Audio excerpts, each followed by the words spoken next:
Hello दोस्तों, welcome to my YouTube channel. आज बात करने वाले हैं हम लोग MRS। आज हम लोगों का लेक्चर नंबर 7 होगा। पिछले 6 लेक्चर में हम लोग कक्षा 12 की इकोनॉमिक्स का 6 टॉपिक पर अच्छी प्रकार से चर्चा कर चुके हैं। आज सीमांत प्रतिस्थापन दर 7वां होगा, जिसको हम लोग इंग्लिश में MRS marginal rate of substitution कहते हैं। इसके बारे में हम लोग जब अनाधिमान वक्र के बारे में पढ़ रहे थे तो उसमें MRS वाली जो ये बात है उसमें भी आई थी। तो आप लोगों को हम पहले ही बता चुके थे क्या हम जो सीमांत प्रतिस्थापन दर का अलग से एक सेपरेट वीडियो लेके आएंगे, क्योंकि सीमांत प्रतिस्थापन दर बोर्ड के एग्ज़ाम दृष्टिकोण से महत्वपूर्ण होता है। क्योंकि सीमांत प्रतिस्थापन से एक ऑब्जेक्टिव या 2 नंबर का सवाल सीमांत प्रतिस्थापन दर किसे कहते हैं इसे बताएं फिक्स रहता है हर एक बार आने का। MRS सीमांत प्रतिस्थापन दर का हर एक बार एग्जाम में फिक्स रहता है, इसलिए आप लोगों को ये अलग वीडियो से प्रोवाइड करा जा रहा है ताकि इसमें आप लोगों को 2-4 ऑब्जेक्टिव भी बताया जाएगा ताकि आप लोग एक भी इसमें गलती ना कर सके। तो हम लोग आज सीमांत प्रतिस्थापन दर पर बात करेंगे, जिसे हम लोग इंग्लिश में MRS भी कहते हैं। तो आज हम लोग सीमांत प्रतिस्थापन दर के बारे में फुल डिटेल से जानकारी प्राप्त करेंगे। तो पहले किसी भी चीज़ का हम परिभाषा बताते हैं तब उसे फुल एक्सप्लेनेशन करते हैं। और आप लोगों को अगर पुराने हैं तो आप लोगों को पता होगा जितना भी परिभाषा हम बताते हैं उसे आप लोगों को डिफिनेशन के द्वारा प्रूव कर दिया जाता है और वह आप लोगों को अच्छी प्रकार से याद भी हो जाता है। हमारी चैनल की सबसे बड़ी विशेषता यह है कि आप लोगों को इसमें किसी भी चीज़ को रटाया नहीं जाएगा, समझा दिया जाएगा एग्जाम्पल के माध्यम से ताकि आप लोग समझ जाए। तो वीडियो ज़्यादा लंबा ना करते हुए हम वीडियो को स्टार्ट करते हैं सीमांत प्रतिस्थापन दर का। तो सीमांत प्रतिस्थापन दर किसे कहेंगे, सबसे पहले इसको परिभाषा को देखते हैं। ज़्यादा घबराना नहीं, परिभाषा से उदाहरण से आप लोगों को अच्छी प्रकार से समझ में आ जाएगा। तो इसकी परिभाषा है, किसी वस्तु की एक अतिरिक्त इकाई प्राप्त करने के लिए उपभोक्ता दूसरी वस्तु की जितनी इकाइयों को छोड़ेगा उसे मार्जिनल रेट कहते हैं। तो आप मान के चलिए आपके पास 2 वस्तु है, ठीक है, और उसमें एक तीसरी वस्तु आ जाती है। तो वही यहाँ कहा जा रहा है किसी वस्तु की एक अतिरिक्त इकाई को प्राप्त करने के लिए।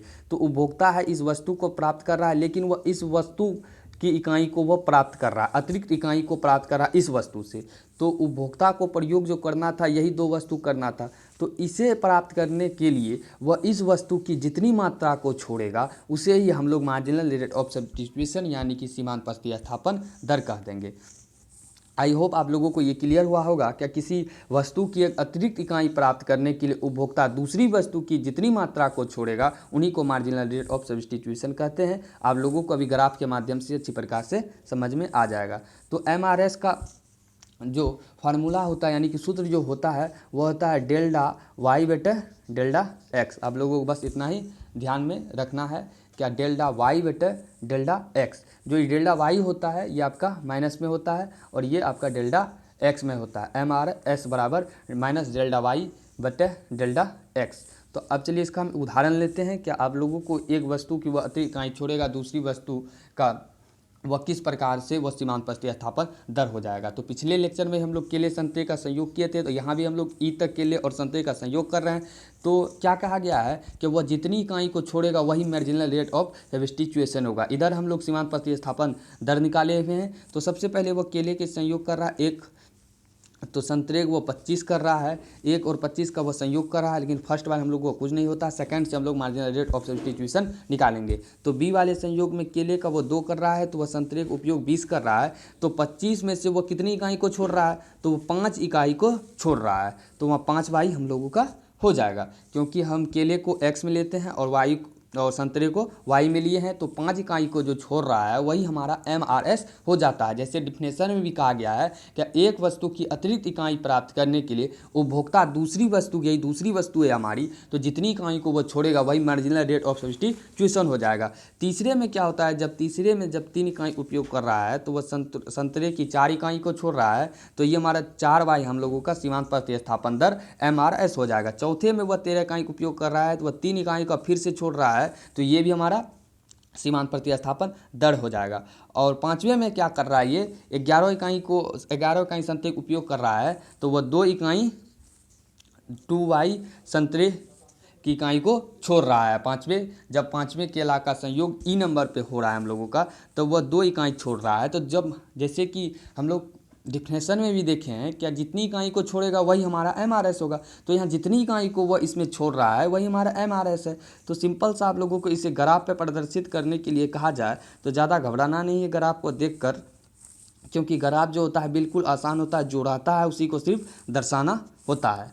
तो ग्राफ में हम लोगों का क्या है, इधर x होता है इधर y होता है, आप लोगों को पहले ही पता है। और 5 यहाँ से हाईएस्ट, इधर 5 ले लेंगे x अक्ष पर, और y अक्ष पर हम लोगों का हाईएस्ट 25 है तो 25 को लिए। सबसे पहले हम इस दोनों को ग्राफ पर निरूपित कर देंगे। तो फर्स्ट वाले हम लोगों को कितना है, 1 का 25, x हमारा कितना है, x एक्सिस पर 1 है, तो y एक्सिस पर आप लोग देख सकते हैं x एक्सिस पर 1 है तो y एक्सिस पर 25 है। तो इसी हम लोग बैठा रहे हैं, सिंपल वे में इसे बैठाना है। x एक्सिस पर 1 तो y एक्सिस पर 25 यहाँ आ जाएगा, और ये हमारा यहाँ आ जाएगा। 2 पर कितना है हम लोगों का, 2 पर 20 है, y एक्सिस पर जाएगा यहाँ आ जाएगा। 3 पर हम लोगों को कितना है, 3 पर 16 है, 15 से हल्का ऊपर की ओर। 4 पे कितना है हम लोगों का, 13 है, 10 से हल्का ऊपर की ओर जाएगा।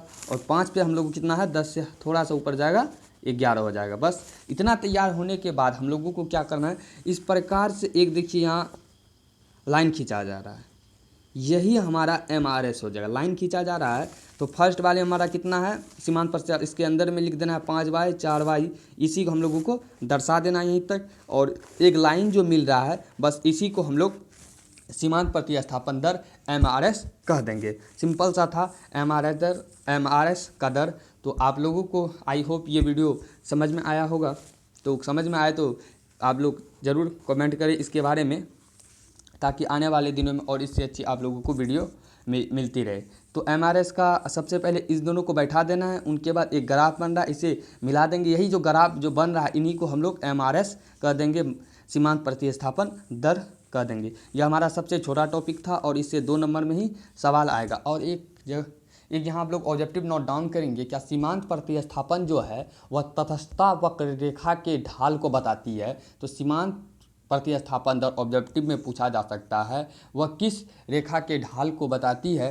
तो ये सीमांत प्रतिस्थापन दर जो है तटस्थता वक्र रेखा के ढाल को दर्शाती है। कौन दर्शाती है तटस्थता वक्र रेखा के ढाल को, तो सीमांत प्रतिस्थापन दर।